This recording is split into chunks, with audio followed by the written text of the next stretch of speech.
Hello అండి, అందరికీ good morning. నేను మీ శ్రీనివాస్ని. ఈనాడు, ఆంధ్రజ్యోతి, సాక్షి, ఆంధ్రప్రభ తెలుగులో ఈ 4 ప్రధాన వార్తాపత్రికలు కాబట్టి ప్రతిరోజు ఈ వార్తాపత్రికల్లో వచ్చిన వార్తలు, ప్రధానమైన ముఖ్యాంశాలన్నింటినీ తీసుకొని వాటిలో వాస్తవాలు ఏమిటి, వాటి ఉద్దేశాలు ఏమిటి అనేది ఉన్నది ఉన్నట్టు ఒక అరగంటలో మన ఛానల్లో ప్రతిరోజు చేస్తున్నాం. సో కంటెంట్ నచ్చిన వాళ్ళు సబ్స్క్రైబ్ చేసుకోండి అండ్ చివరి వరకు చూడండి, లైక్ చేయండి, షేర్ చేయండి. నచ్చని వాళ్ళు ఒకసారి కామెంట్ చేయండి ఎందుకు నచ్చలేదని, లేదా కింద డిస్క్రిప్షన్లో నా మెయిల్ ఐడి ఉంది, మెయిల్ చేయండి.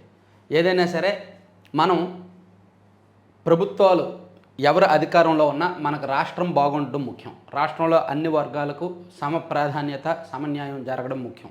సో అంతే తప్ప మనకి ప్రాంతాలు, కులాలు, పార్టీలో ఇవేమీ కూడా సంబంధం లేనట్టుగానే నా కంటెంట్ ఉంటుంది. నాకు లేని ఉద్దేశాలు ఎవరైనా ఆపాదించినా వాళ్ళు తర్వాత తెలుసుకుంటారు నిజాలు ఏమిటి అనేది. ఇక ఆస్కార్ అవార్డులు నిన్న ఇంట్రెస్ట్ ఉన్న వాళ్ళు నిన్న చాలామంది చూసే ఉంటారు. అనోరా సినిమాకు 5 ఆస్కార్ అవార్డులు దక్కాయి. ఆ సినిమా కథ చాలా భిన్నమైన కథ. కథలో దమ్ముండి ప్రేక్షకులను అందులోకి తీసుకెళ్ళగలిగితే, చక్కటి స్క్రీన్ ప్లే ఉంటే 100 కోట్ల భారీ బడ్జెట్లో అవసరం లేదు అని నిరూపించింది హాలీవుడ్ చిత్రం అనోరా. ధనవంతుడైన యువకుడు, ఓ వేశ్య మధ్య జరిగే ఈ కథకు ఆస్కార్ అకాడమీ పట్టం కట్టింది. 97వ ఆస్కార్ పురస్కారాల్లో ఉత్తమ చిత్రం సహా 5 కీలక విభాగాల్లో సత్తా చాటింది ఈ చిత్రం. ఇందులోని నటనకు ఉత్తమ నటిగా మైకీ మాడిసన్ అవార్డు అందుకున్నారు. ఇక ఈ చిత్ర దర్శకుడు సీన్ బేకర్ సోమవారం ఉదయం లాస్ ఏంజల్స్లో ఆస్కార్ వేదికపై ఒకేసారి 4 అవార్డులు అందుకుని చరిత్ర సృష్టించారు. ఉత్తమ చిత్రం, దర్శకుడు, స్క్రీన్ ప్లే, ఎడిటింగ్ విభాగాల్లో పురస్కారాలు గెలుచుకున్న ఆయన ఆనందానికి అవధులు లేవు. అవార్డు అందుకున్నాక ఎంతో ఉద్వేగంగా మాట్లాడారు. సో ఈ అనోరా అనే సినిమా ఒక సంచలనం, హాలీవుడ్ చరిత్రలోనే ఒక సంచలనం. సో అది ఆస్కార్కు నామినేట్ అయినప్పుడే ఖచ్చితంగా ఆ చిత్రానికి అవార్డులు వస్తాయని అందరూ భావించారు. దానికి తగ్గట్టే 5 అవార్డులు వచ్చాయన్నమాట. ఇక ఈరోజు ఛాంపియన్స్ ట్రోఫీలో భాగంగా ఇండియా అండ్ ఆస్ట్రేలియా మధ్య మొదటి సెమీఫైనల్ జరగబోతోంది. ఎవరు గెలిస్తే వాళ్ళు ఫైనల్కి వెళ్తారు. గత 2023 వరల్డ్ కప్లో ఇండియా ఆస్ట్రేలియా చేతిలోనే ఓడిపోయి కప్పు వాళ్ళకి అప్పగించేసి అవమానకర రీతిలో బయటకు వచ్చాం మనం. సో ఇప్పుడు సరైన అవకాశం రివెంజ్ తీర్చుకోవడానికి. ఆస్ట్రేలియాని గెలిస్తే ఫైనల్లో సౌత్ ఆఫ్రికా వచ్చినా, న్యూజిలాండ్ వచ్చినా కొట్టొచ్చు అనే కొండంత ఆత్మవిశ్వాసం ఉంటుందన్నమాట. సో ఈరోజు మ్యాచ్ ఎవరు గెలుస్తారనేది మీ అభిప్రాయాన్ని, మీ గెస్సింగ్ కామెంట్ చేయండి. ఎవరు ఫేవరెట్ అనేది. మనకి దుబాయ్ వేదికగానే మ్యాచ్లు జరుగుతుండడం, ఆ పిచ్ మీద మన బౌలర్లకు, బ్యాట్స్మెన్లకి పట్టు ఉండడం కలిసి వచ్చే అంశం అనమాట. ఒకే వేదిక మీద మన వాళ్ళు ఆడుతున్నారు కాబట్టి. సరే, అది కాసేపు పక్కన పెడితే ఇక ఎమ్మెల్సీ ఎన్నికలకు సంబంధించి మనం ఖచ్చితంగా చెప్పుకోవాలి. అది అన్ని పత్రికల్లో రాశారు. టీచర్స్ ఎమ్మెల్సీలో, ఉత్తరాంధ్ర పరిధిలో జరిగిన టీచర్స్ ఎమ్మెల్సీలో కూటమి సపోర్ట్ చేసిన అభ్యర్థి రఘువర్మ గారు ఓడిపోయినప్పటికీ, అయితే కూటమి అక్కడ నిన్న అచ్చెన్నాయుడు గారు అండ్ రామ్మోహన్ నాయుడు గారు ఇంకా నాయకులు ఏం చెప్తున్నారంటే, కూటమి అక్కడ ఒక్కరికే సపోర్ట్ చేయలేదు, గాదె శ్రీనివాసులు నాయుడు గారికి కూడా కొంతమంది సపోర్ట్ చేశారు, కూటమిలో కొంతమంది నాయకులు. కాబట్టి ఇద్దరిలో ఎవరు గెలిచినా కూటమి గెలిచినట్టే. వైసీపీ సపోర్ట్ చేసిన అభ్యర్థి 3వ స్థానంలో ఉన్నారు, వాళ్ళకి అడ్రస్సే లేదు అని అక్కడ తెలుగుదేశం పార్టీ నాయకులు చెప్తున్నారు. అయితే ఏది ఏమైనా రఘువర్మ గారి తరఫున తెలుగుదేశం పార్టీ నాయకులు కొంతమంది ప్రచారం చేసిన మాట వాస్తవం. వాళ్ళ సోషల్ మీడియాలో పోస్టులు పెట్టిన మాట వాస్తవం. ఎన్నికలకు 4 రోజుల ముందు కూడా ప్రెస్ మీట్ పెట్టి మరి రఘువర్మ గారికి ఓటు వేయండి అని చెప్పిన మాట వాస్తవం. పల్లా శ్రీనివాస్ గారు, గంటా శ్రీనివాస్ గారు లాంటి వాళ్ళు. కాబట్టి అది గెలుపు ఓటములు అనేది తర్వాత.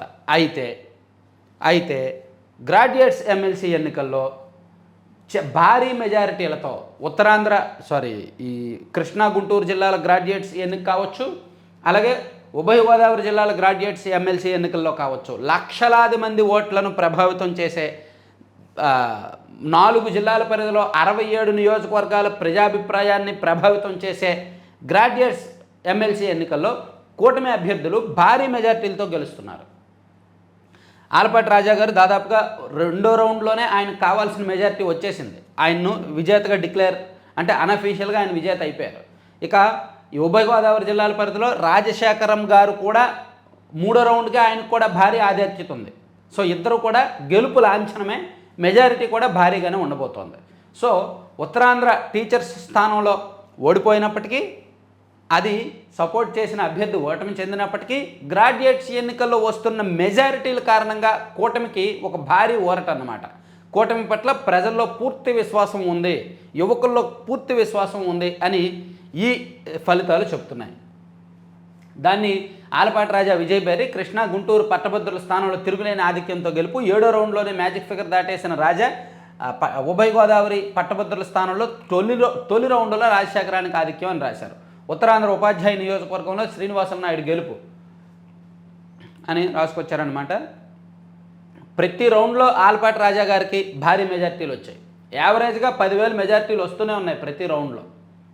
సో దీన్ని ఆంధ్రజ్యోతిలో కూడా ఇదిగోండి, కూటమికే జేజేలు, పట్టభద్ర ఎమ్మెల్సీల్లో తిరుగులేని టీడీపీ.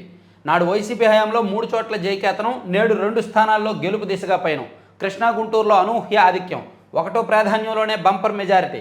ఉమ్మడి గోదావరి జిల్లాల్లోనూ భారీ ఆధిక్యంలో 2 చోట్ల అభ్యర్థులను నిలపలేని వైసీపీ మద్దతు పలికిన అభ్యర్థులకు ఓటర్ల షాక్. లక్ష్మణరావు కొంప ముంచిన ఆ పార్టీ మద్దతు. 3 సార్లు ఎమ్మెల్సీగా బలమైన నేపథ్యం, అయినా వైసీపీ ముద్రతో విద్యావంతులు దూరం. ఉత్తరాంధ్ర టీచర్స్ ఎమ్మెల్సీపై వైసీపీ వింత ప్రచారం. పీఆర్టీయూ ఏపీటీఎఫ్ అభ్యర్థులిద్దరికీ టీడీపీ మద్దతు. పీఆర్టీయూ విజయాన్ని కూటమి ఓటమిగా చెప్పుకుంటూ వైసీపీ సంతృప్తి. ఆ పార్టీ మద్దతు పలికిన అభ్యర్థికి 3వ స్థానం. ఇక్కడ వైసీపీ ఉత్తరాంధ్ర ఎమ్మెల్సీ ఎన్నికల్లో వైసీపీ మద్దతు ఇచ్చిన అభ్యర్థికి 3వ స్థానం వచ్చింది కాబట్టి అది మర్చిపోకూడదు. అదే రాశారు ఇక్కడ. ప్రతిపక్షంలో ఉన్నప్పుడు 3 పట్టభద్ర స్థానాల్లో జయకేతనం, అధికారంలోకి వచ్చిన 8 నెలల్లో జరిగిన తొలి ప్రత్యక్ష ఎన్నికల్లోనూ అదే విజయ ప్రస్థానం. కృష్ణా గుంటూరు ఉమ్మడి గోదావరి జిల్లాల పట్టభద్రుల ఎమ్మెల్సీ స్థానాల ఎన్నికల్లో కూటమి గెలుపు జెండా ఎగురవేయడం ఖాయమైంది అని ఆంధ్రజ్యోతిలో రాశారు. ఉత్తరాంధ్ర ఉపాధ్యాయుల ఎమ్మెల్సీ ద్వితీయ ప్రాధాన్యత ఓట్లతో పీఆర్టీయూ అభ్యర్థి గాజా విజయం. కృష్ణా గుంటూరు గ్రాడ్యుయేట్ సీట్లో కూటమి అభ్యర్థి ఆలపాటి రాజాకి 5వ రౌండ్ తర్వాత 47,872 మెజారిటీ. గోదావరి పట్టభద్రుల స్థానంలో కూటమి అభ్యర్థి పేరాబత్తుల ముందంజ. తొలి రౌండ్లో 10,705 ఓట్ల ఆధిక్యం. మనకు తెలిసినప్పటికీ తాజా అప్డేట్ ఏంటంటే ఆలపాటి రాజా గారు 8 రౌండ్లు పూర్తయ్యేసరికి 75,000కు పైగా మెజార్టీలో ఉన్నారు. అండ్ గోదావరి పట్టభద్రుల స్థానంలో కూడా 3 రౌండ్లు పూర్తయ్యేసరికి ఈయన కూడా 25,000 మెజార్టీతో ఉన్నారు. సో ఇద్దరు కూడా గెలుపు లాంఛనమే, ఇంక తిరుగులేదు. సో దీన్ని సాక్షిలో ఏం రాశారంటే, బాబు ప్రజాకంటక పాలనకు టీచర్ల చెంపదెబ్బ, master stroke. Uttarandhra teachers MLC ఎన్నికల్లో కూటమి అభ్యర్థి రఘువర్మ ఓటమి, ఉపాధ్యాయ సంఘాల మద్దతు గాదె శ్రీనివాసులు నాయుడు ఘన విజయం. రెడ్ బుక్ రాజ్యాంగంపై రూళ్ల కర్ర ఝులిపించిన టీచర్లు. అధికార బలం ఉపయోగించినా, ప్రలోభాలు పెట్టినా ఫలించిన పన్నాగాలు టీడీపీ కూటమి సర్కారుపై వెల్లువెత్తుతున్న ప్రజాగ్రహానికి నిదర్శనం. ఓసని అంకమ్మ ఏమి రాశారయ్యా. లక్షల మెజార్టీలతో గెలిచిన 2 సీట్లు వదిలేసి తక్కువ మెజార్టీతో ఓడిపోయిన ఒక సీట్ను పట్టుకొని, ఒక టీచర్స్ ఓట్లను పట్టుకొని, అందులోకి గ్రాడ్యుయేట్స్ ఓటర్లు అనేవాళ్ళు లక్షల్లో ఉన్నారు. 67 నియోజకవర్గాల పరిధిలో ఉన్నారు. అక్కడ కూటమి అభ్యర్థులకు భారీ మెజార్టీలు వచ్చాయి. అవిలు రాయిల ఉత్తరాంధ్ర పరిధిలో ఉన్న తక్కువ, మొత్తం మీద 28,000 ఓట్లు పోలయ్యాయి. 20,000 ఓట్లు ఎన్నో పోలయ్యాయి. సో దాన్ని పట్టుకొని వీళ్ళు ఇంత పెద్ద వార్త అల్లేశారు. ముందంజలో ఆలపాటి, ఏలూరులో తొలి రౌండ్లో రాజశేఖర ఆధిక్యం, నా విజయానికి ఏ పార్టీతోనూ సంబంధం లేదు, విజేత గాదె శ్రీనివాసులు నాయుడు అని వీళ్ళు ఇలా రాశారనమాట.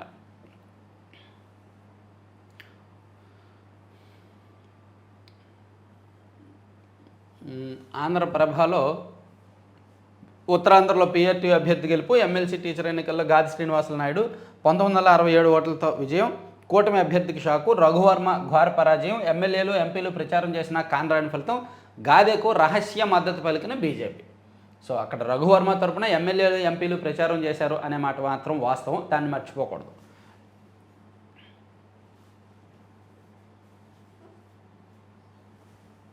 సో ఇక ఈ ఎమ్మెల్సీ ఎన్నికలకు సంబంధించి అప్డేట్, ఫైనల్ రిజల్ట్స్ కాసేపు అయ్యాక వస్తాయి, నేను మళ్ళీ వీడియో చేస్తానులే. సో ఇప్పుడు అన్నీ మంచి శకునములే. రాష్ట్ర ఆర్థిక వృద్ధి 12.94%, తలసరి ఆదాయం 2,68,653 రూపాయలు. అనుకూల వాతావరణం, అధిక పంట ఉత్పత్తులు, పరిశ్రమలు, సేవా రంగాల్లోనూ పురోగతి. 2024-25 ఆర్థిక సర్వే వెల్లడి. శాసనసభలో ప్రవేశపెట్టిన ప్రభుత్వం. రాష్ట్ర ఆర్థిక సర్వే ఎన్నో శుభ సంకేతాలు ఇచ్చింది. ప్రస్తుత ఆర్థిక సంవత్సరంలో 12.94 వృద్ధి సాధించబోతున్నట్టు పేర్కొంది. వ్యవసాయ అనుబంధ రంగాల్లో, పారిశ్రామిక, సేవ తదితర రంగాల్లో వృద్ధి వల్లే ఈ పురోగతి సాధ్యమవుతుందని విశ్లేషించింది. మంచి వర్షాలు పడడం వల్ల ఆహార ధాన్యాల ఉత్పత్తి గత ఏడాది కన్నా అధికంగా ఉంది. రానున్న 5 ఏళ్లలో సాగు రంగంలోకి వచ్చే మార్పులతో ఈ వృద్ధిని మరింత పెంచేందుకు ప్రభుత్వం చర్యలు తీసుకుంటోంది. తయారీ, బ్యాంకింగ్, బీమా రంగాల్లోనూ పురోగతి కనిపిస్తోంది. వెరసి రాష్ట్రంలో 16.06 లక్షల కోట్ల స్థూల ఉత్పత్తి సాధ్యమవుతుంది. మన జిఎస్డిపి 16 లక్షల కోట్లకు చేరుకోబోతోంది అని ఆర్థిక సర్వే, ఎకనామిక్ సర్వే వెల్లడించింది. 16 లక్షల కోట్ల జిఎస్డిపి అంటే ఖచ్చితంగా ఒక పెద్ద గుడ్ న్యూస్ అనమాట, భారీగా ఊరటనిచ్చే అంశం. సో ఇది నిన్న ఇది ఇచ్చారు. సో దీన్ని సాక్షిలో ఏం రాశారు తెలుసా, ఒక్కసారి చూద్దాం. జగన్దే జనరంజక పాలన 2024-25 సామాజిక ఆర్థిక సర్వే చెప్పిన సత్యం ఇది. అందుకే 11 సీట్లు వచ్చాయి. జగన్దే జనరంజక పాలన కాబట్టి 11 సీట్లు వచ్చాయి వీళ్ళకి.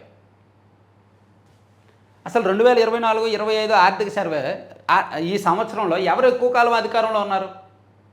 2024 ఏప్రిల్, మే, జూన్ వచ్చేసరికి వీళ్ళు దిగిపోయారు. అంటే వీళ్ళు అధికారంలో ఉన్నది 2 నెలలు. ఆ 2 నెలలు కూడా ఎలక్షన్ కూడా అమల్లో ఉంది కాబట్టి పూర్తిగా నిర్ణయాధికారం, స్వేచ్ఛ లేదు. ఆ తర్వాత ఉన్నది కూటమి ప్రభుత్వమేగా. అంటే 2024-25 ఆర్థిక సంవత్సరంలో దాదాపుగా 90% ఆఫ్ టైం కూటమి ప్రభుత్వమే అధికారంలో ఉంది. మరి ఆ టైంలో సత్ఫలితాలు వస్తే ఎవరి ఖాతాలో వేసుకోవాలి? కూటమి ఖాతాలో వేయాలా, వీళ్ళ ఖాతాలో వేయాలా?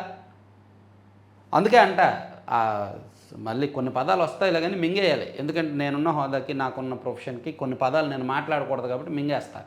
వీళ్ళు రాసే రాతలకి ఒక్కోసారి అనిపిస్తుంది.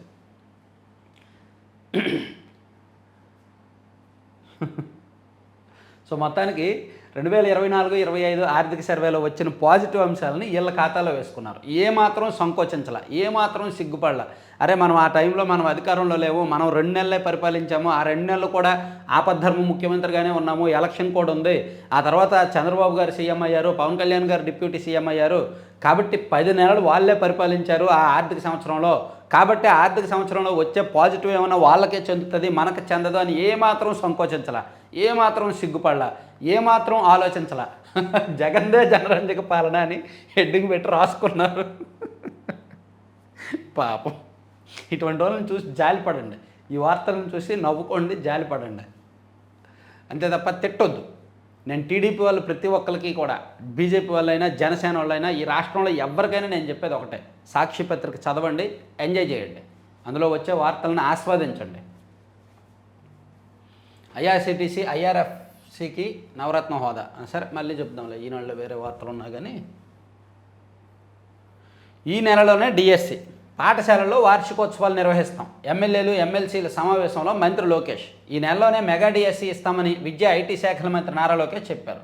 ఉండవల్లి నివాసంలో కూటమి ఎమ్మెల్యేలు, ఎమ్మెల్సీలతో నిర్వహించిన సమావేశంలో హేతుబద్ధీకరణకు ఉద్దేశించిన జీవో 117ను రద్దు చేసి ప్రత్యామ్నాయంగా తీసుకురాబోతున్న విధానాలను వివరించారు.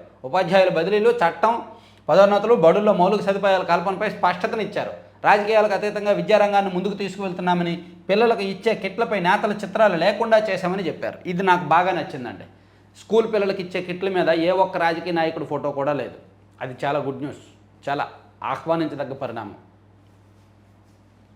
గతంలో బెల్ట్ మీద ఆయన ఫోటోనే, టై మీద ఆయన ఫోటోనే, ఇంకా తల వెంట్రుక మీద ఫోటో వేసుకోవాలి, సంతోషం. స్కూల్ పిల్లలకి జడ వేసే పథకాన్ని ఒకటి తీసుకొచ్చి, జగనన్న జడ అనే ఒక పథకాన్ని తీసుకొచ్చి తల వెంట్రుక మీద కూడా జగనన్న ఫోటో వేయలేదు, సంతోషం. అన్నిటి మీద, బెల్ట్ మీద ఫోటో వేశారు, బ్యాగుల మీద ఫోటో వేశారు, చిక్కీల మీద ఫోటో వేశారు, కోడిగుడ్డు మీద ఫోటో వేశారు. ఎంత దారుణం తెలుసా గతంలో. అంటే ఉండొచ్చు, ప్రచార పిచ్చి ఉండొచ్చు, కానీ అంత దారుణంగా ఉండకూడదు.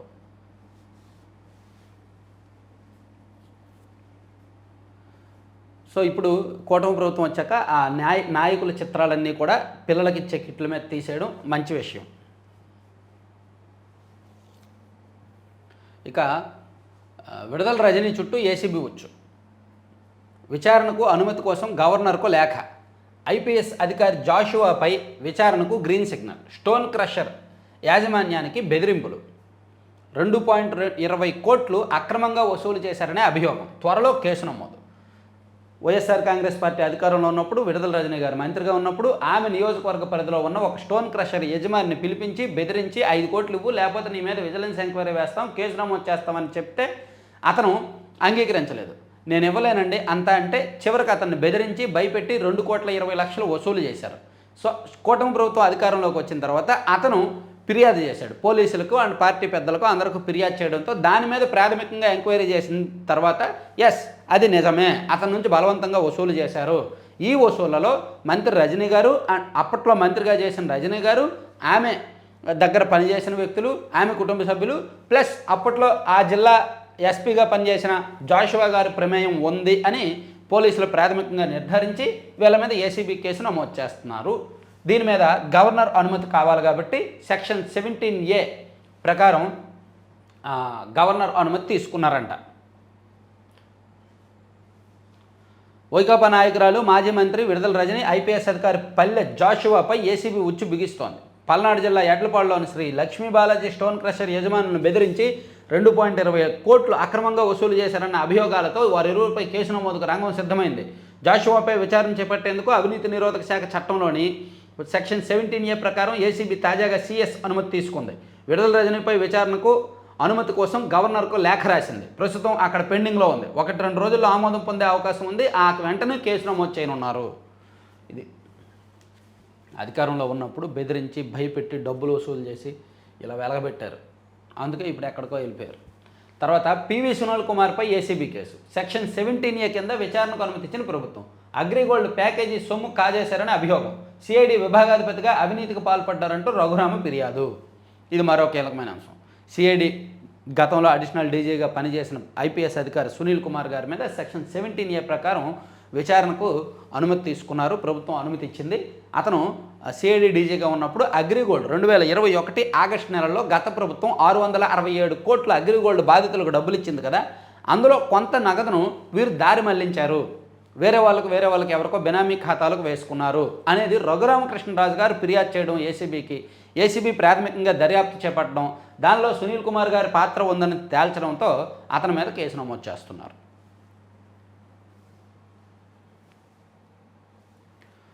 ఇక చౌకగా, వేగంగా, సౌఖ్యంగా కృత్రిమ అవయవాలు, దివ్యాంగులకు భవ్యమైన జీవితం. విశాఖ మెడ్టెక్ జోన్ సహకారం. ఏటీసీలో 80కి పైగా పరికరాల రూపకల్పన. ఇదండి చాలా మంచి విషయం అండి ఇది. ప్రమాదవశాత్తు కాళ్ళు చేతులు కోల్పోయిన బాధితులు కృత్రిమ అవయవాల కోసం నెలల తరబడి వేచి చూడాల్సిన దైన్యం. ఎటు కదలాలన్నా, దైనందిన పనులు చేసుకోవాలన్నా ఇతరుల తోడు అనివార్యం. ఈ కష్టాలు వీడేలా విశాఖ మెడ్టెక్ జోన్లోని అసిస్టివ్ టెక్నాలజీ సెంటర్ ఏటీసీలో దివ్యాంగులకు కృత్రిమ అవయవాలు, ఇతర పరికరాలను నవీన వైద్య సాంకేతికతతో వేగంగా తయారు చేస్తున్నారు. బాగుంది. ఇక ఇది సంగతి. కార్టూన్ చాలా ఇంట్రెస్ట్గా వేశారు. నిన్న బొత్స సత్యనారాయణ గారేమో 3 రాజధానుల విధానంలో మేము పునరాలోచించుకుంటాం, గతంలో మా విధానం 3 రాజధానులు ఉండాలని, ఇప్పుడు మా విధానం మేము పునరాలోచించుకుంటాం, పార్టీలో మాట్లాడుకుంటాం అని చెప్పారు బొత్స గారు. అయితే వాళ్ళు పునరాలోచించుకోవాల్సిన అంశాలు కేవలం 3 రాజధానుల విషయమే కాదు, అమ్మ భాష ప్రాముఖ్యం, విశాఖ ఉక్కు, పోలవరం, బూత్ నేతల తీరు, ఇలా వాళ్ళు పునరాలోచించుకోవాల్సిన అంశాలు చాలానే ఉన్నాయి అని ఒక సెటైరికల్గా ఇది సంగతి కార్టూన్ ఒకటి రాశారు.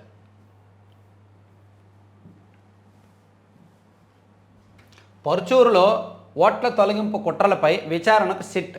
ప్రకాశం ఎస్పీ ఏఆర్ దామోదర్ నేతృత్వంలో ఏర్పాటు. వైకాపా నేతృత్వంలో తప్పుడు ధృవీకరణలో మోసపూరిత సమాచారంతో భారీగా ఫామ్ 7 దరఖాస్తులు. అప్పట్లో 5 కేసులు నమోదు. వాటిని విచారించనున్న సిట్. పరుచూరు నియోజకవర్గంలో తెలుగుదేశం పార్టీ సానుభూతి పరులు ఓట్లు వేలల్లో తొలగించడానికి గతంలో వైసీపీ నేత ఆమంచి కృష్ణమోహన్ గారు ఇన్ఛార్జిగా ఉన్నప్పుడు ఒక రకంగా కుట్రపూరితంగా అప్పుడు వైసీపీ నాయకులు వ్యవహరించారు. దానికి కొన్ని సిమ్ కార్డులు తీసుకొని, ఫేక్ సిమ్ కార్డులు తీసుకొని, ఫేక్ ఐడీలు పెట్టి టీడీపీ సానుభూతి పరులు చాలామందిని తొలగించే ప్రయత్నం చేశారు. సో దాని మీద ఇప్పుడు ఈ ప్రభుత్వం అలర్ట్ అయ్యి సిట్ విచారణ వేశారనమాట. కొంచెం గట్టిగానే ఉండబోతోంది ఇది. అప్పట్లో వైసీపీ వాళ్ళు ఎవరెవరు యాక్టివ్గా ఉన్నారో వాళ్ళందరికీ కష్టమే. ఇక మొవ్వ సబ్ రిజిస్ట్రార్ సస్పెన్షన్. రాజధాని భూముల వ్యవహారం, అక్రమ రిజిస్ట్రేషన్ వ్యవహారంలో వేటు. ఈనాడు కథనానికి స్పందన. కోడూరుపాడులో పునుగుపిల్లి. బాణాసంచా పార్సిల్ పేలుడు, 5గురికి గాయాలు, ఒకరి పరిస్థితి విషమం. దళారుల చేతుల్లోకి. వైకాపా ఎమ్మెల్సీ సిఫార్సు లేక రూ. 30,000కు శ్రీవారి బ్రేక్ దర్శనం టికెట్ల విక్రయం. వైకాపా ఎమ్మెల్సీ ఇజ్రాయెల్ అంట, బొమ్మి ఇజ్రాయెల్ సిఫార్సు లేక పొంది 6 భక్తులకు వీఐపీ బ్రేక్ దర్శనం టికెట్లు ఇప్పించారంట ఎవరో ఒక వ్యక్తి. అందులో భక్తులకు 30,000 డిమాండ్ చేశారంట. అది కొంచెం ఇబ్బందికరమే కదా, తప్పు కదా. గ్రీన్ హైడ్రోజన్ ఉత్పత్తి కేంద్రంగా ఏపీ. ముఖ్యమంత్రి చంద్రబాబు ఆకాంక్ష. వర్చువల్గా తిరుపతి జిల్లాలో ప్లాంట్ ప్రారంభం. ఓకే.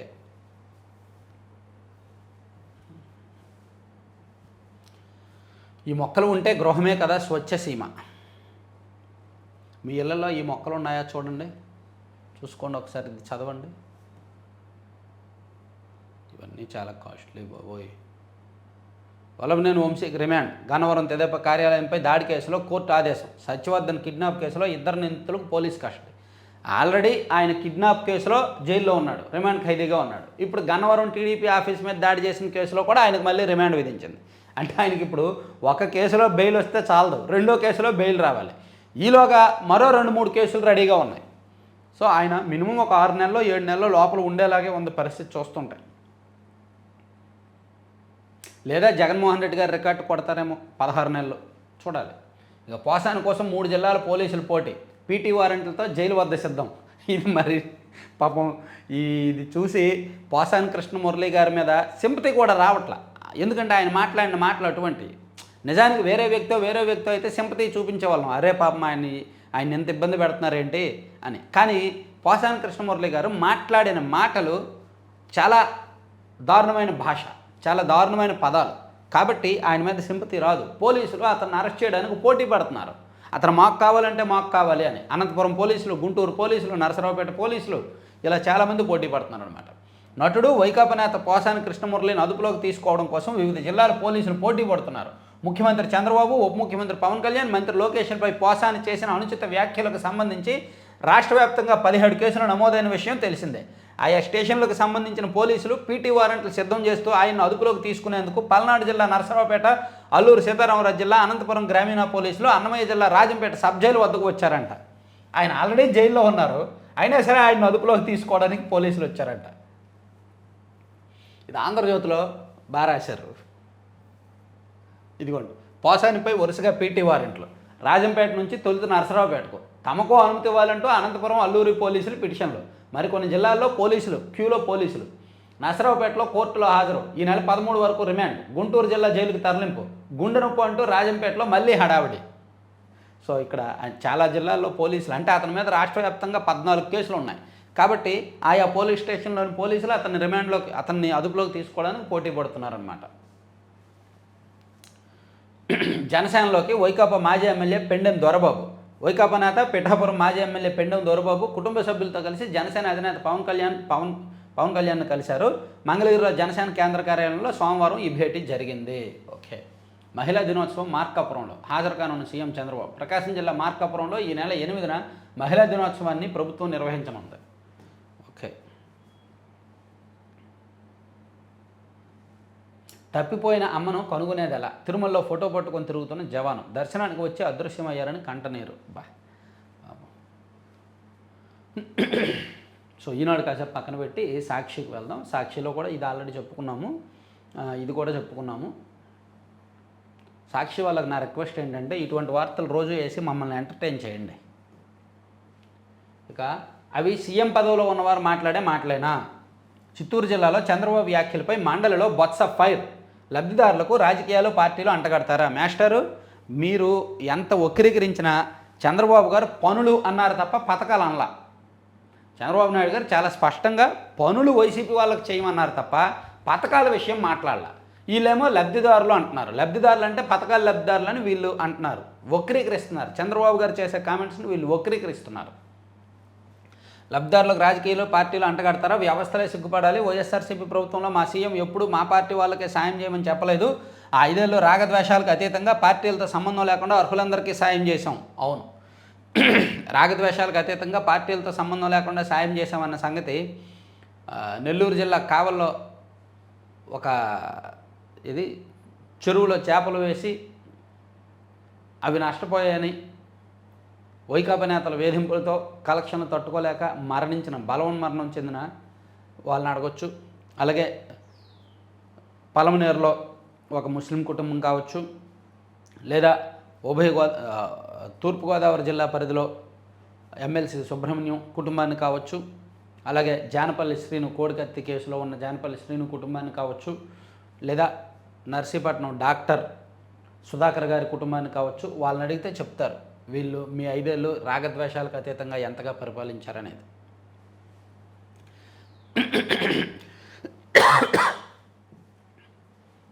సరే, నెక్స్ట్ పేజీకి వెళ్దాం.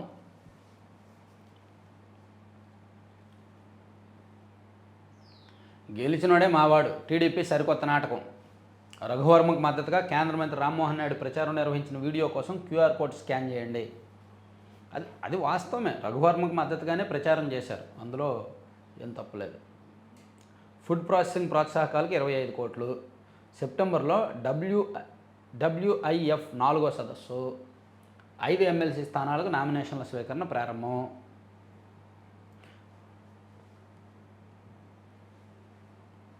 రెచ్చిపోయిన పచ్చమోకలు. మాజీ ఎమ్మెల్యే అబ్బాయి చౌదరి ఇంటిపై రాళ్లతో దాడి. వైఎస్ఆర్సీపీ కార్యకర్తపై కూటమి నేతల దౌర్జన్యం. సో అబ్బాయి చౌదరి గారి ఇంటి మీద అక్కడ చేపల చెరువులకు సంబంధించిన కొంతమంది వ్యక్తులు అబ్బాయి చౌదరి గారి ఇంటి దగ్గర గత కొంతకాలంగా ధర్నా చేస్తున్నారు. ఎందుకంటే చేపల చెరువులను లీజుకు తీసుకొని ఆ లీజు డబ్బులు చెల్లించలేదంట. ఆ డబ్బులు అడుగుతూ వాళ్ళందరూ కూడా గత కొన్ని నెలలుగా అక్కడ ధర్నా చేస్తున్నారు. నిన్న కొంచెం ఉద్రిక్తత చోటు చేసుకొని వాళ్ళ ఇంటికి వెళ్ళి కొట్టారంట. తర్వాత పీటీ వారిపై నరసరావుపేటకు పోసాని చెప్పుకున్నాము. మీకు దండం, మాకు రోడ్డు వేయండి. వైద్యం అందక 2 నెలలు 3 చిన్నారులు మృతి. డిప్యూటీ సీఎం పవన్ కళ్యాణ్ను మోకాళ్లపై వేడుకోలు. వీరభద్రపేట ఆదివాసీ గిరిజనులు వినూత్న నిరసన. డిప్యూటీ సీఎం పవన్ కళ్యాణ్ గారు, మీకు దండం, మాకు రోడ్డు వేయండి అంటూ అనకాపల్లి జిల్లా దేవరాపల్లి మండలం చింతలపూడి పంచాయతీ శివారు వీరభద్రపేట ఆదివాసీ గిరిజనులు చిన్నారులు వేడుకున్నారు. మోకాళ్లపై కూర్చొని చేతులు జోడించి దండం పెట్టి సోమవారం వినూత్న నిరసనకు దిగారు. రోడ్డు లేక మెరుగైన వైద్యం అందక వారం రోజుల వ్యవధిలోనే ఇదే గ్రామానికి చెందిన చిన్నారులు 2 మృతి చెందారని వాపోయారు. సరే, ఇది సాక్షి. ఓకే, స్వస్తి. మీరు ఇలాగే కలకాలం ఎల్లకాలం మా దగ్గరికి రావాలని కోరుకుంటూ ఈ రోజుకి స్వస్తి. ఓకే. 6 లేన్లుగా హైదరాబాదు విజయవాడ హైవే ఖరారైన DPR కన్సల్టెన్సీ సంస్థ. అధ్యయనానికి 9.86 కోట్ల ఖర్చు. త్వరలో సంస్థతో కేంద్రం ఒప్పందం. 6 నెలల్లో కేంద్రానికి నివేదిక. దండుమల్కాపూర్ నుంచి గొల్లపూడి వరకు విస్తరణ. ఓకే. ప్రస్తుతానికి 4 లైన్లుగా ఉన్న ఈ రోడ్డు విజయవాడ హైదరాబాద్ హైవేని 6 లైన్స్ హైవేగా మార్చబోతున్నారు. అది కొంత బెటర్, మంచిది. గ్రీన్ హైడ్రోజన్ హబ్గా ఏపీ చెప్పుకున్నాం. తర్వాత ఇక డిజిటల్ ఏపీ. ప్రజల్లో డిజిటల్ అక్షరాస్యత పెంచాలి. కలెక్టర్ల బాధ్యత తీసుకోవాలి. వాట్సాప్ గవర్నెన్స్ పైన అవగాహన కల్పించాలి. ఫిర్యాదులు, అర్జీలు కూడా వాట్సాప్లో స్వీకరణ. RTGS సమీక్షలో సీఎం చంద్రబాబు. అన్నా క్యాంటీన్పై 90% సంతృప్తి. సీఎంకు వివరించిన అధికారులు. మంచిది. రిమాండ్లో మరో రిమాండ్. టీడీపీ ఆఫీస్పై దాడి కేసులోనూ వంశీకి 17 వరకు రిమాండ్ విధించిన సిఐడి కోర్టు. కిడ్నాప్ కేసులో ఇప్పటికే జైల్లో మాజీ ఎమ్మెల్యే. ఓకే. సుంకాల ఆందోళన. స్టాక్ మార్కెట్లు అల్లకొల్లాలం. అమెరికాకు గోయల్. కార్యక్రమాలన్నీ రద్దు చేసుకుని హుటాహుటిన వెళ్లిన కేంద్ర వాణిజ్య మంత్రి పీయూష్. 5 రోజుల పాటు అమెరికాలోనే. సుంకాల తగ్గింపు, వాణిజ్య ఒప్పందంపై చర్చలు. ద్వైపాక్షిక వాణిజ్యాన్ని మెరుగుపరచడంపై అమెరికా అధికారులతో మంత్రి సమాలోచనలు. మంచి నిర్ణయం అండి. ఇప్పటికే చాలా నష్టపోయారు. శుక్రవారం ఒక్కరోజే 10 లక్షల కోట్ల మదుపర్ల సంపద ఆవిరైంది. మొత్తం మీద దాదాపుగా 90 లక్షల కోట్లకు పైగా నష్టపోయారంట మదుపర్లు. కాబట్టి ఆయన వెళ్ళారు. ఇక YPS జల్సాలకు ఫైర్ సొమ్ము. పెట్రోల్ బంకుల కమిషన్ నిధులతోనే విదేశాలకు టికెట్లు కొనుగోలు. ఖరీదైన సెంటు సీసాలు, లక్షల విలువైన సూట్ కేసు కూడా. 15 నెలల్లో 10 లక్షలకు పైగా టీఏ బిల్లులు డ్రా చేసిన వైనం. సునీల్ లీలలు తవ్వే కొద్దీ కుప్పల తెప్పలుగా బయటకు. నోరు తెరిస్తే అట్టడుగు వర్గాల పేదరికం గురించి మాట్లాడతారు. మైకు పట్టుకుంటే అణగారిన వర్గాలపై వివక్షపైనే ప్రసంగిస్తారు. ఇవన్నీ మాటల్లో తప్ప చేతల్లో ఎక్కడా కనిపించవు. పేదరికం గురించి మాట్లాడే ఆయన వాడే సెంటు విదేశాల నుంచి వస్తుంది. చేతికి పెట్టుకునే వాచ్, చేతిలో పట్టుకునే సూట్ కేసు లక్షల ఖరీదు చేస్తాయి. అది 2 IPS అధికారులపై ఏసీబీ కేసులు. అగ్రిగోల్డ్ డిపాజిటర్ల పేరిట అక్రమాల వ్యవహారంలో సునీల్ కుమార్పై కేసు. అగ్రగ్రామం ఫిర్యాదుతో ప్రభుత్వం చర్యలు. స్టోన్ క్రషర్ యజమాని బెదిరించిన IPS పల్లె జాషువా పైన కేసు నమోదుకు ఆదేశం. ఓకే. తలసరి ఆదాయం 2,68,653 రూపాయలండి. జాతీయ సగటు కంటే 68,000 ఎక్కువ. సో మన ఇండియాలో, భారతదేశంలో తలసరి ఆదాయం సగటున 2 లక్షలు ఉంటే ఆంధ్రప్రదేశ్లో మాత్రం 2,68,000. బాగుంది. GSDP పెరిగింది, తలసరి ఆదాయం పెరిగింది. బ్రేక్ దర్శనాలపై మల్లగొల్లాలు. ఇప్పటికే రోజుకు 7,500. ఇప్పుడు తెలంగాణ ప్రజాప్రతినిధుల లేఖల ఒత్తిడి. ఎక్కడ తగ్గించాలి, ఎలా సర్దుబాటు చేయాలి అనే దాని మీద టీటీడీ ఉక్కిరిబిక్కిరి అవుతుంది. టీటీడీలో VIP బ్రేక్ దర్శనాల కల్చర్ పెరిగిపోతుంది. రోజుకు 7,500 లేఖలు వస్తున్నాయన్నమాట. సో అందుకే చూస్తున్నారు. ఆసియాలో సింహాలు పెరిగాయి. సింహాల సంరక్షణలో స్థానిక గిరిజనులు, మహిళల పాత్ర భేష్. మోదీ. ప్రపంచ వన్యప్రాణి దినోత్సవం సందర్భంగా గుజరాత్లోని గిర్ అడవుల్లో ప్రధాని లయన్ సఫారీ. ఏమైనా చెల్లుద్ది సార్ మీకు. మీ చేతిలో కెమెరా ఉంటుంది, మీ పక్కన కెమెరా ఉంటుంది, మీ వెనక కెమెరా ఉంటుంది, మీ ముందు కెమెరా ఉంటుంది. బా అయినా నేనేమన్నా. ఓకే. ఆంధ్రప్రభ. గ్రీన్ ఎనర్జీలో తొలి అడుగు. తిరుపతిలో గ్రీన్ హైడ్రోజన్ ప్లాంట్. ఇందాక చెప్పుకున్నాం. 5 ఏళ్లలో నెంబర్ 1గా ప్రభుత్వ పాఠశాలలు. జూన్ నాటికి సంస్కరణలు. ఆ తర్వాత ఫలితాలపై దృష్టి, ప్రజాప్రతినిధుల భాగస్వాములు కావాలి, ఎమ్మెల్యేలతో సమీక్షలో మంత్రి నారా లోకేష్. బాగుంది.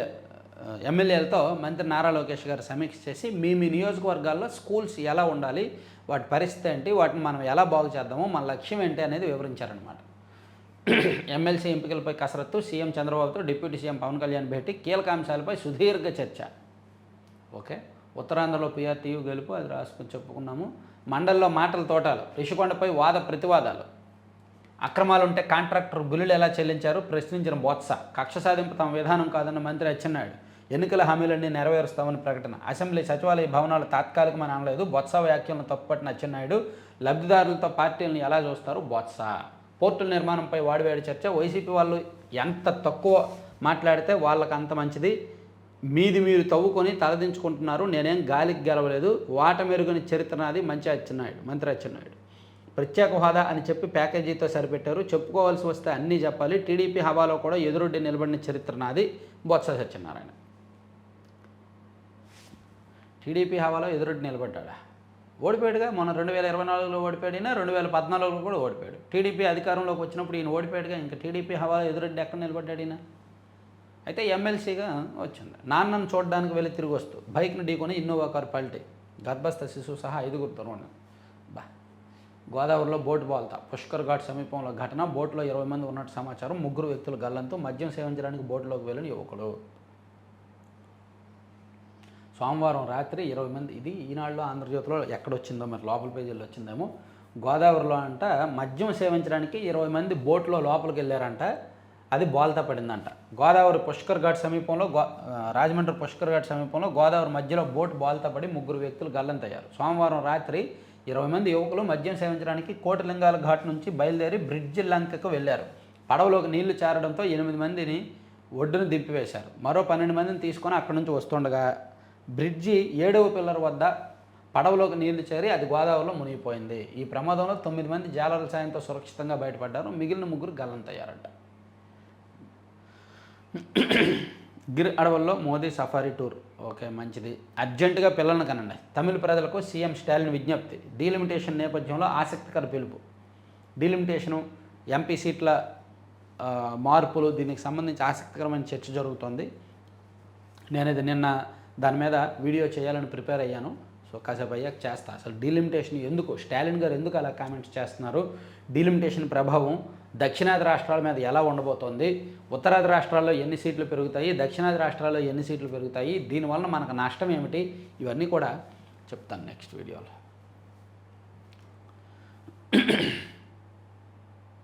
2 రైల్వే కార్పొరేషన్లకు నవరత్న హోదా. సో ఇది అయిపోయింది. ఇప్పుడు ఈనాడులో నేషనల్ ఇంటర్నేషనల్ అంశాలు ఏమున్నాయో చూద్దామండి. ఇజ్రాయెల్ ఏ నిర్ణయం తీసుకున్నా మద్దతు ఇస్తాం, అమెరికా స్పష్టీకరణ. గాజాకు ఆహారం, ఇతర సరుకులు సరఫరా చేసే వాహనాలను ఇజ్రాయెల్ అడ్డుకోవడంపై విమర్శలు వెలువెత్తుతున్న సమయంలో అమెరికా కీలక ప్రకటన చేసింది. ఇజ్రాయెల్ ఏ నిర్ణయం తీసుకున్నా తమ మద్దతు ఉంటుందని ప్రకటించింది. ఓకే, మహిళల గాథలు స్ఫూర్తినిస్తున్నాయి. నరేంద్ర మోదీ. కరోలినాక్లో కార్చిచ్చు, అత్యవసర పరిస్థితి విధింపు. యూఏఈలో భారత మహిళకు మరణశిక్ష అమలు. శిశువు మృతి కేసులో అధికారుల చర్య. యూఏఈలో భారత మహిళ షహజాదీ ఖాన్ మరణశిక్ష అమలైంది. తన సంరక్షణలో ఉన్న 4 నెలల చిన్నారి మృతి కేసులో ఆమెకు యూఏఈ ప్రభుత్వం శిక్ష విధించింది. కొత్తగా శ్వాస సంబంధ ఇబ్బందుల్లో పోప్, వాటికన్ వెల్లడి. విచారణ సమయంలో న్యాయవాది బెదిరింపు, సుప్రీంకోర్టు ఆగ్రహం, లిఖితపూర్వక క్షమాపణ డిమాండ్, బార్ కౌన్సిల్ నుంచి సస్పెండ్ చేస్తామని హెచ్చరిక. సుప్రీంకోర్టు సోమవారం ఓ అసాధారణ పరిస్థితిని చవిచూసింది. క్రిమినల్ కేసు విచారణకు వీడియో కాన్ఫరెన్స్ ద్వారా హాజరైన ఒక న్యాయవాది ఒకరు తన అభ్యర్థనను అనుమతించకపోతే ఇది ఎలా అంటారండి, సుప్రీంకోర్టును బ్లాక్మెయిల్ చేసినట్టేగా. న్యాయవాదులు వాదన సందర్భంగా నా అభ్యర్థనను మీరు అనుమతించకపోతే నేను అలా చేసుకుంటా అనడం ఖచ్చితంగా అది సుప్రీంకోర్టును బ్లాక్మెయిల్ చేయడమే, బెదిరింపే.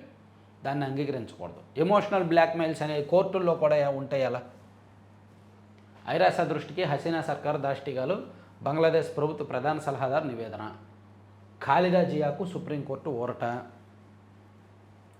ఆ కొవ్వు కరగాలంటే ఒళ్ళు వంచాల్సిందే. ఫ్యాటీ లివర్ బాధితులకు ఏపీఏ సలహా, డైట్ వ్యాయామమే ముప్పు తప్పించగలవని వెల్లడి.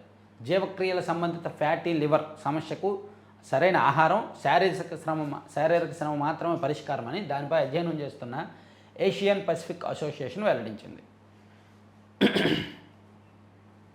వాట్సాప్లో ముద్దుతో 2 ప్రాణాలు బలి. అనుమానంతో భార్య, ఆమె స్నేహితుడిని హతమార్చిన భర్త. పొరుగింట్లో ఉంటున్న ఓ వివాహతకు ఆమె స్నేహితుడు వాట్సాప్లో పంపిన మెసేజ్ వారిద్దరి హత్యకు దారితీసింది. తన భార్యకు వాట్సాప్లో ముద్దు ఎమోజీ పంపాడన్న కోపంతో సతీమణితో పాటు ఆమె స్నేహితుడిని కూడా కొడవలతో నరికి చంపాడు ఓ వ్యక్తి.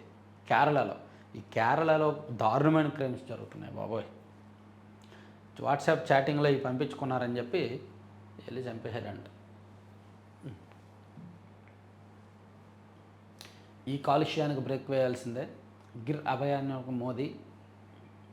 యుద్ధం ముగింపు ఇంకా సుదూరమే. అమెరికా సాయంపై ఇంకా ఆశాభావంగానే ఉన్నాం. ఇప్పటిదాకా అందించిన సహకారంపై రుణపడి ఉంటాం. ట్రంప్తో మరోసారి భేటీకి సిద్ధమే. వాళ్ళేమో రానివ్వని అంటారు, ఇతనేమో మరోసారి మాట్లాడని అంటాడు, మరోసారి మాట్లాడడానికి సిద్ధం అంటాడు. సర్లే. సో ఇవ్వండి 3 పత్రికల్లో వచ్చిన వార్తాంశాలు. నెక్స్ట్ ఇంకా కీలకమైన అంశాలతో మళ్ళీ కలుద్దాం. Thank you. చివరి వరకు చూసిన వాళ్ళందరూ కూడా లైక్ చేయండి. ఖచ్చితంగా లైక్ చేసే వెళ్తారని ఆశిస్తున్నాను. Thank you.